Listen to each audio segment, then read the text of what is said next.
Hello everyone, welcome to GUETA YouTube channel. In this video, I am going to talk about paper 305 EA, unit number 3, that is about phonetics and spoken English. As you all know, language is a system of communication through speech, and the written form of the language is actually a representation of the speech sounds of that language.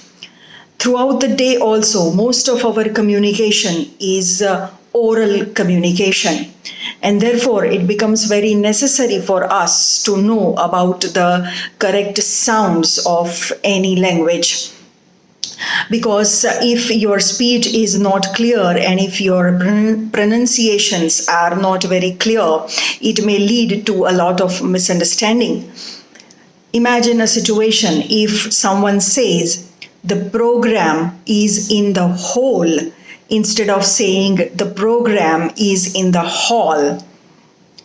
It would lead to a lot of laughter and maybe a lot of confusion or misunderstanding. Imagine another sentence like this: someone saved my life. And if mistakenly, if someone says someone shaved my life, how funny it would sound. So friends, it is very necessary for all of us to speak the sounds of the language very clearly and correctly.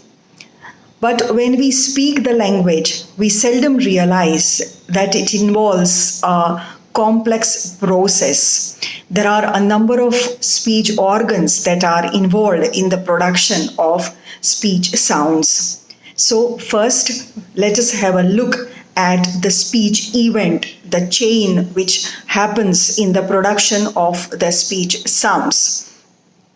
So, speech event is a result of a number of processes. First, a concept is formulated in the speaker's brain. Then, its linguistic codification is transmitted by the nerves to the speech organs, which means that first the thoughts come in the brain gives command to the speech organs, and the speech organs are set in motion. Then the movements of the speech organs creates disturbance in the air in the form of sound waves. Now these sound waves are received by the listener's ear, and there the listener's nervous system carries the message to the brain, where again it is interpreted in the form of language. So sound waves once again assume the form of language. They are processed as language in the brain of the listener. This is the whole complex process that is involved. I will try to explain it to you with the help of a diagram. So the diagram that you can see on your screen shows us the entire speech chain. First, there is the brain of the speaker where the thoughts come, where it is at a linguistic level. Then the brain gives command to the speech organs, so it is at the physiological level. And when the speech organs move to produce sounds, these sounds travel through air, and that is known as the acoustic level. These sound waves reach the ears of the listener. So once again, it is a physiological level. And then again, the brain of the listener will decode these sound waves in the form of language, and the person will understand the language. So that is once again the physiological level. So this is the whole chain of speech, and it involves so many organs. Of course, there are many other organs that I have not yet talked about, but we will see them in the later part of the video. So this is the speech event, and we do not realize when we speak that it's a very complex and a complicated procedure that is involved in speaking the sounds of the language.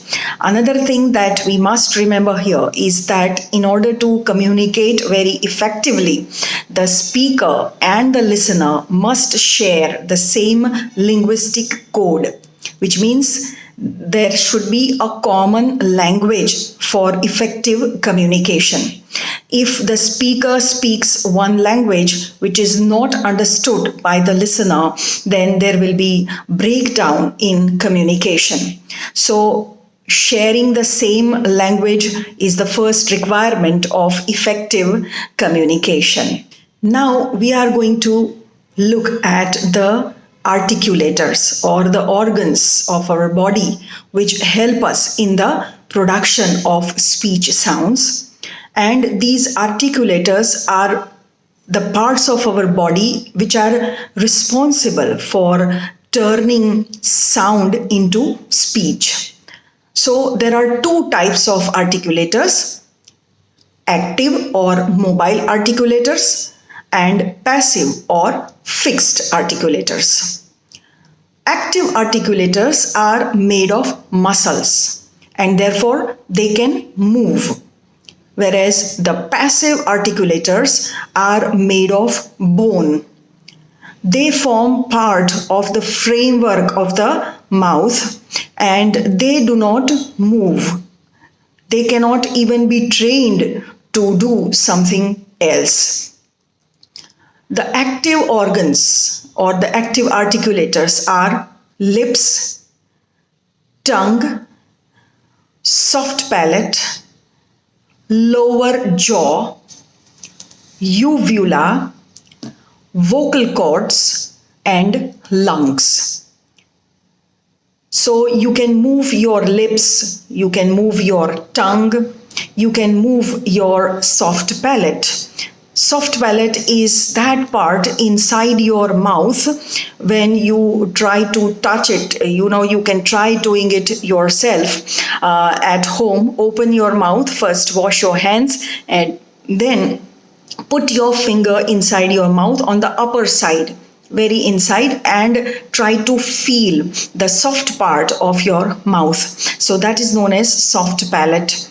Then lower jaw is this part of your body, and you have uvula. Uvula is inside your throat. Then you have vocal cords which are placed somewhere here, and then you have your lungs. These are all active organs, which means that they can move. And the passive organs are teeth, then alveolar ridge, and hard palate. Alveolar ridge is that part which is just behind your upper teeth. This part is known as alveolar ridge, and then the part which is there after it is the hard palate. So these are some of the passive articulators. Of course, we are going to look at each organs of speech separately soon. Let us now look at the organs of speech. The organs which take part in the production of speech sounds are called speech organs. When we speak, air comes out through the lungs. And when the air is coming out through the lungs, it is interfered at several places for the production of speech sounds. And sounds cannot occur without air. Air is required for the production of speech sounds. And that is why sometimes, when you have run for a long distance, or you have climbed stairs or a mountain or done some heavy exercise and you are breathing heavily, you are not able to speak for some time.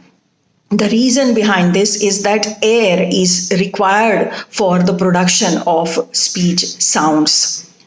So the energy for the production of speech is provided to us by the air stream coming out of the lungs. This lungs provide us with air, and this air goes inside lungs and it comes out of the lungs through windpipe. This windpipe is also called trachea. It is here, this trachea. The other name of windpipe is trachea. And at the top of this trachea or windpipe is the larynx. The larynx is also popularly known as the voice box. Here in this diagram, you can see how the lungs are connected with the windpipe, that is trachea, and at the top of the windpipe is the larynx. Now this larynx or the voice box contains vocal cords. These vocal cords can be brought together or they can be kept apart. And when they are kept apart, the opening between these vocal cords is called glottis. When we breathe in or breathe out, the glottis is generally open, because when the glottis is open, the air can pass through it very easily. So in normal breathing position, the glottis is open. And this open position is also there in the production of what is known as voiceless sounds such as f, s, h.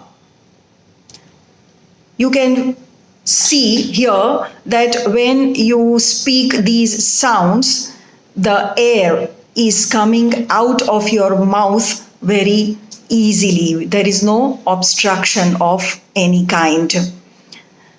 When the vocal cords are held together, they vibrate. There is a vibration when the air passes through these vocal cords. And this vibration produces voice. So there are certain sounds which are called voiced sound, and there are certain sounds which are called voiceless sound or unvoiced sounds. Now you may wonder, how can sounds be voiceless? What we mean by a voiceless sound is that there is no vibration of the vocal cords. If you want to know about this vibration, try putting your two fingers on your bone here. There is a bone here which is called Adam's apple. Put your two fingers here and speak along with me. F, S, H. Now when you speak these sounds, you will not feel any vibration in the vocal cords. But again, if you put your fingers here and speak Z or M, you will be able to feel the vibration. That is what is known as the vibration of the vocal cords, and that is why we have voiced sounds and voiceless sounds. Let us now have a look at the mouth, or what is known as oral cavity. This diagram will show you how your mouth looks from within. Now, the roof of the mouth is divided into three parts. Roof of the mouth is this part, the upper part of your jaw. The three parts are the alveolar ridge or the teeth ridge. This is just behind your upper teeth.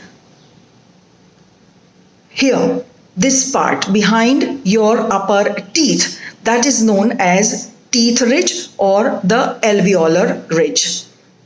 Then after that, the part which is there at the top, which has a curved like structure, that is called hard palate.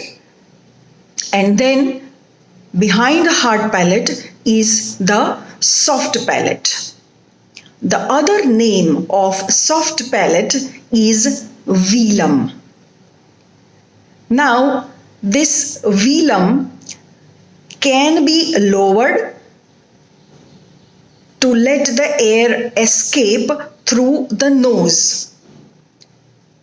When the velum is lowered, when this part of the mouth inside, when it is lowered, naturally the air will pass through the nose, pass through the nasal cavity. This is the normal position in breathing.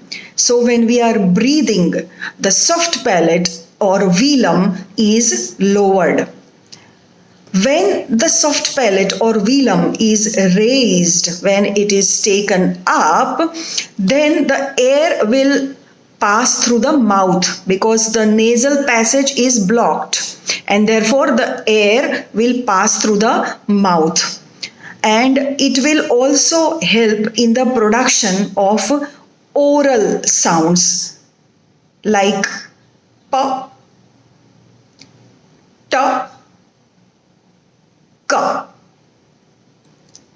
Pay attention to the position of your velum and produce these sounds.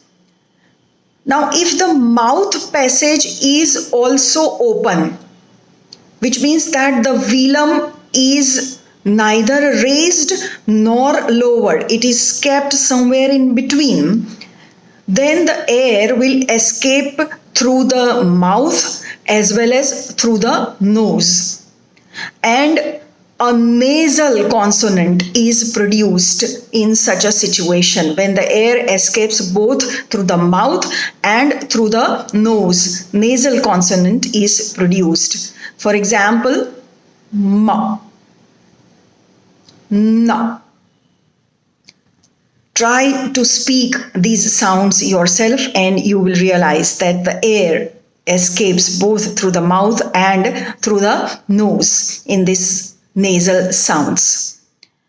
Now, beneath that is a small tongue-like structure which is known as uvula, which is at the border of the soft palate. Sometimes it is also referred to as your small tongue.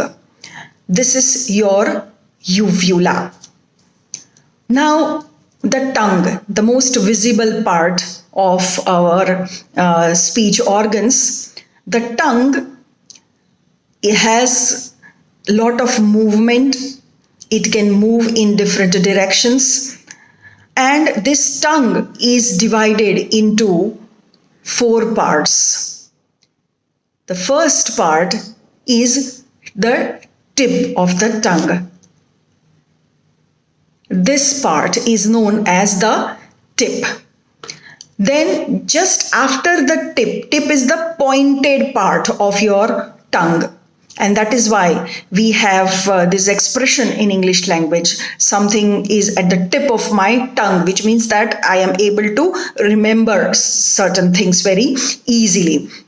Then the part which is just after the tip is known as the blade. This part is known as the blade.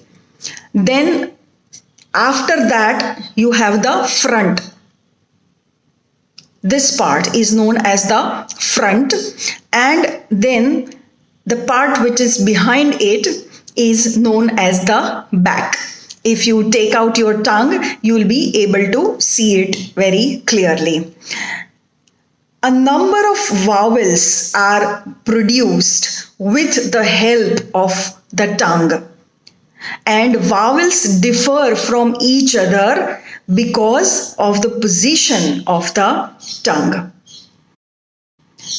So, this is how our tongue helps us in the production of so many different sounds, particularly the vowel sounds.